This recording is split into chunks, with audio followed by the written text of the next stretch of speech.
Le cas pratique numéro 4, c'est gérer les demandes de profil. Donc là, vous êtes administrateur principal ou administrateur plage. Et vous souhaitez accorder une habilitation de gestionnaire de fichiers à un des agents salariés de votre établissement.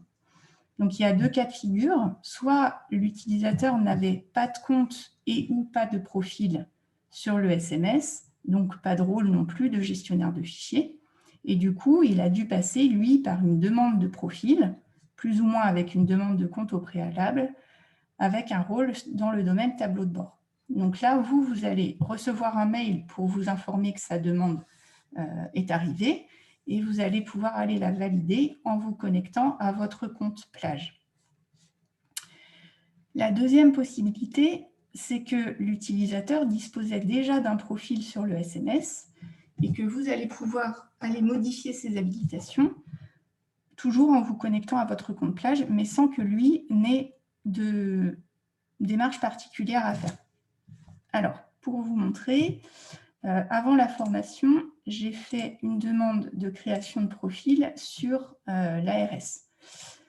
Donc, comme si chez nous, on avait un nouvel agent qui était arrivé, qui s'était créé un compte et qui nous demandait une habilitation pour accéder au tableau de bord. Donc là, j'ai toujours mon triptyque, mon compte établissement profil. Je vais aller dans profil, demande de création de profil. Et je vais retrouver la demande qu'a faite la personne. Donc là, je vais avoir son nom.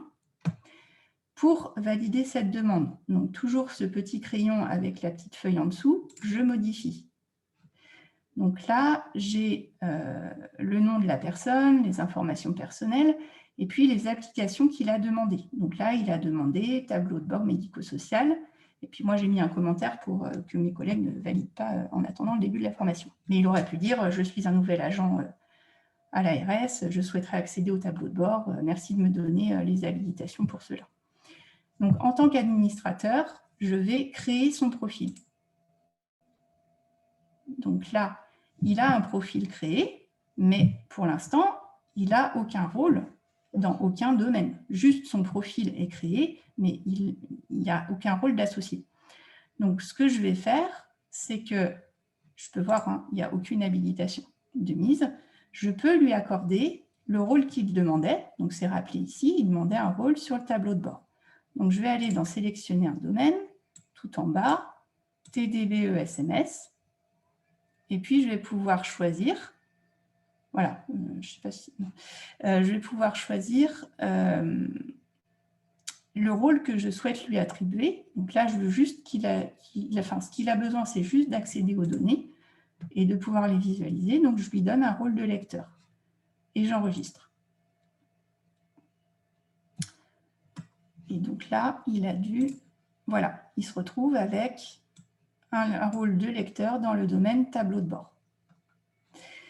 La deuxième possibilité qu'on a évoquée juste avant, c'était que la personne dispose déjà d'un profil sur le SMS et que vous alliez lui modifier ses habilitations directement sans qu'elle n'ait rien à faire. Dans ces cas-là, je retourne sur plage. Vous allez toujours retourner dans Profil, Gestion des profils et habilitation. Vous allez retrouver les personnes qui ont des droits sur le profil, enfin sur l'agence, et vous allez pouvoir chercher. Alors moi, je peux chercher notre assistante, par exemple, et puis je vais modifier ses habilitations. Je vais cliquer sur « Modifier ses habilitations » et puis je vais pouvoir aller lui rajouter une habilitation dans un domaine quelconque. Donc, je peux sélectionner n'importe lequel. J'ai sélectionné BESMS, elle est déjà contrôleur, mais voilà le principe. Vous lui sélectionnez le rôle que vous souhaitez lui attribuer et puis vous enregistrez. Alors là, je ne vais rien modifier, sinon elle va se demander pourquoi elle reçoit des messages. Mais voilà, c'est le principe, les deux cas de figure.